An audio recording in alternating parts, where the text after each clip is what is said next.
Greetings to the newlywed couple. May anakon, Lipki ba? Di kayo na ko magkuha. And also to Ligaya, aka Brenda. To the parents, brothers and sisters of Lin Ki from our neighboring countries, I think Malaysia, Singapore, or whatever. Basta nga, we are one in the family of here in the wedding of Brenda and Lim. Now, just a short message for this occasion. There are chapters in marriage. The chapters are pinakalami, pinakahappy, lami, pait, o pinakapait. Meaning, the pagkasal ganina, ingon nga for better and for worse. So, di ay nato ingon nga ang tanan, all are roses. So, sometimes naapoy in sickness, especially when we are already in the advanced midlife. But there is a secret in the marriage.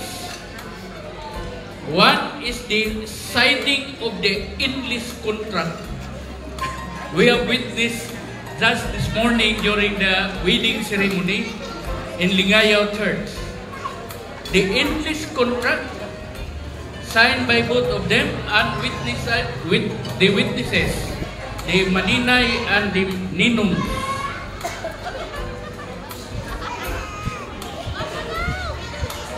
Part of this to usahay maglisod na hinuon ko ang akong ginauna unsaon ako pag-express nga masabtan ko gikan sa Malaysia. Binisay ara sir. Oh, binisayon lang ako ha. Halo-halo because halo-halo. Halo-halo with matching sagol-sagol. Okay. Naay gitawag og secret ang togetherness.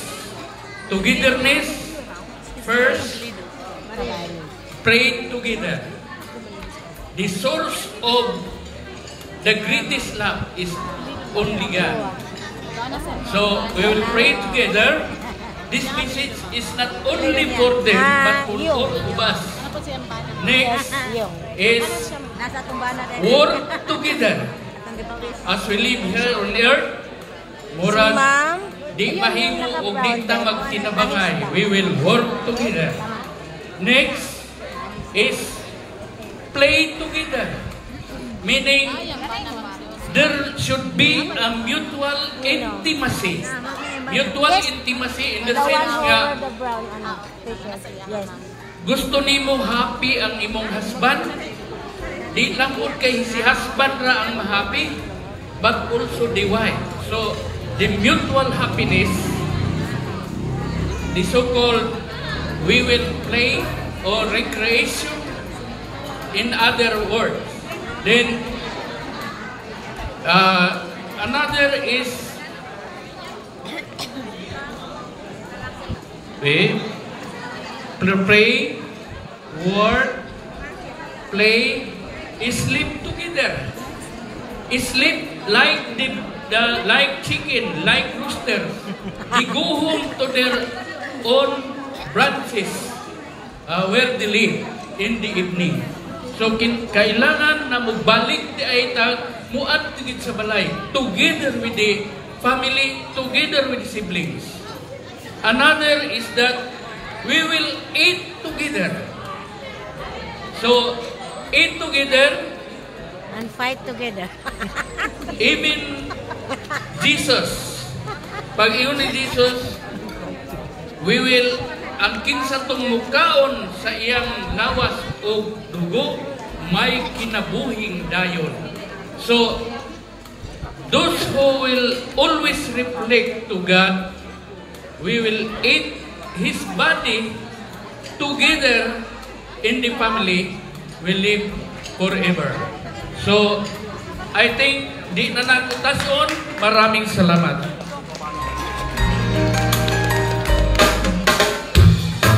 Yes, so yes, thank you so much.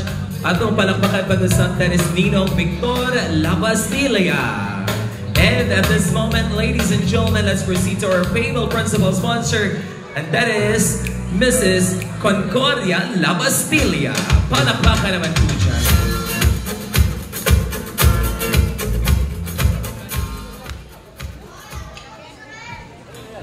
Maayong hapon sa tanan. Congratulations to Brenda and Kim.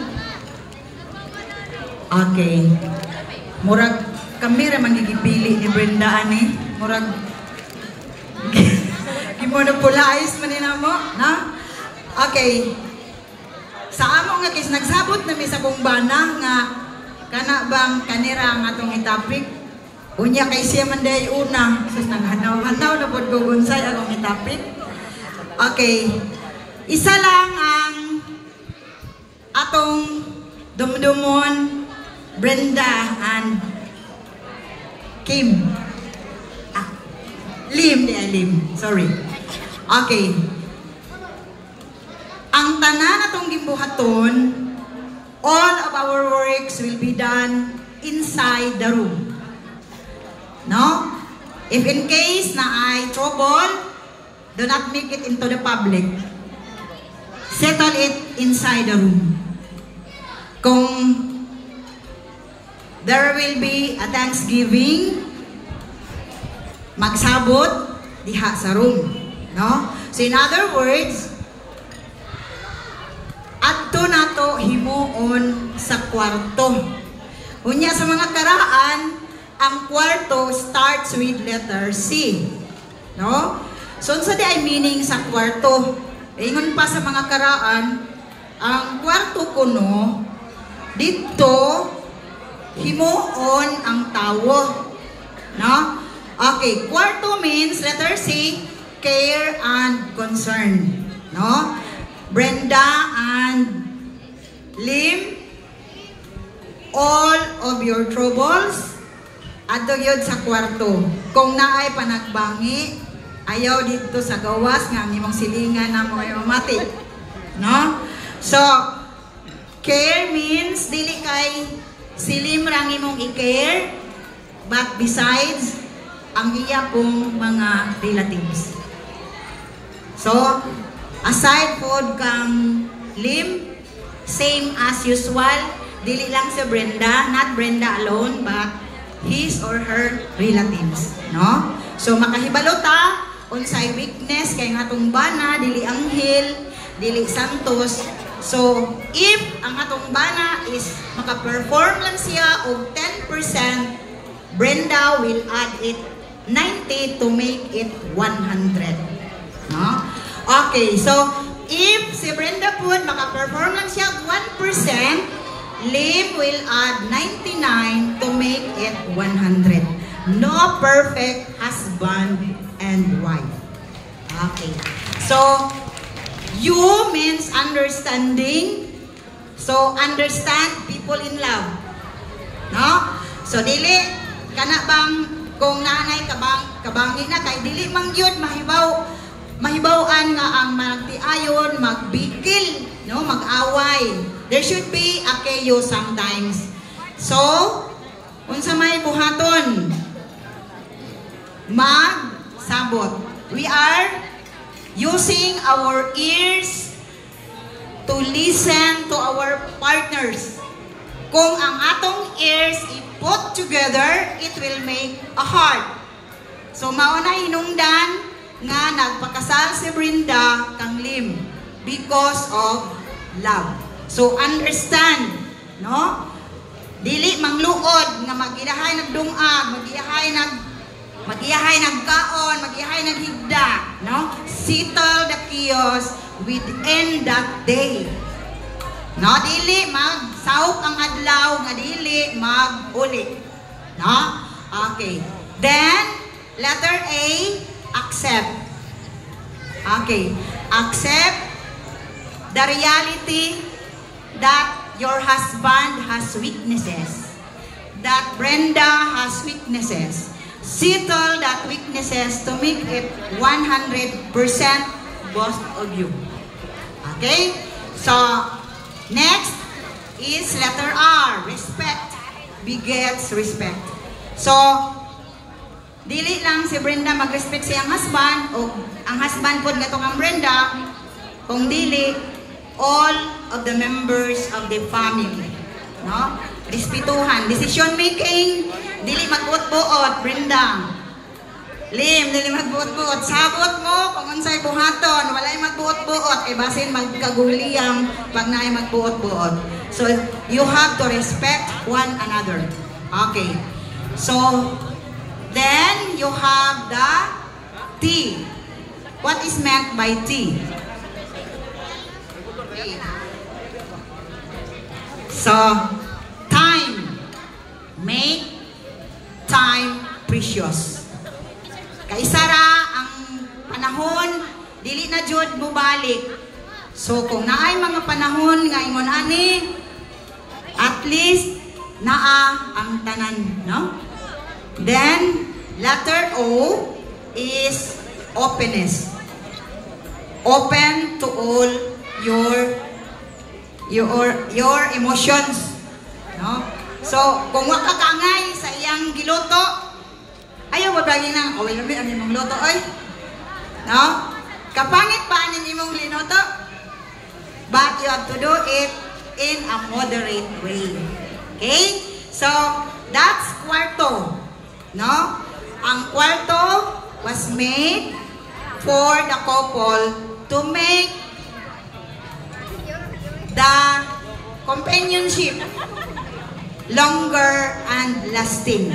So, as I repeat, kinahanglan gamiton ang donggan kay kung ipunon siya, mahimo siyang heart, and that is the source why you are here now. No? So, maayong hapon o mabuhay tayong lahat.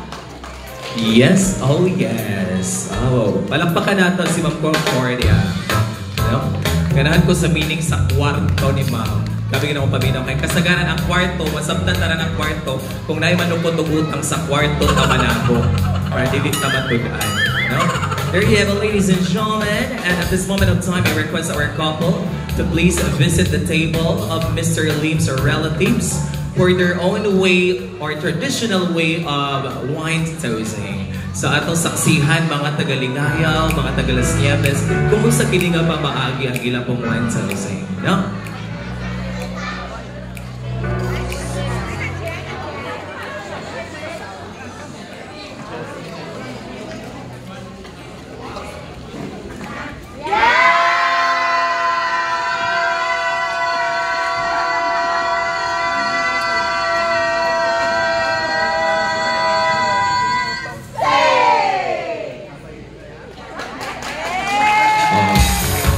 Kasayon mo ang sa ingon na to, lasing daw, lasing. So, hubog ni sila tawag-tapon.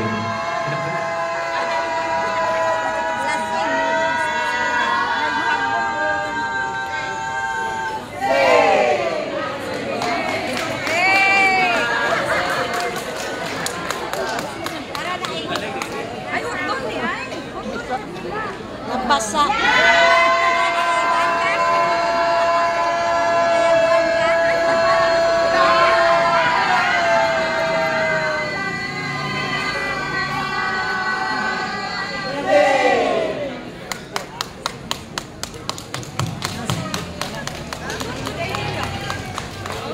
Yes, so yes, there you have it, ladies and gentlemen. Clap your hands for our visitors.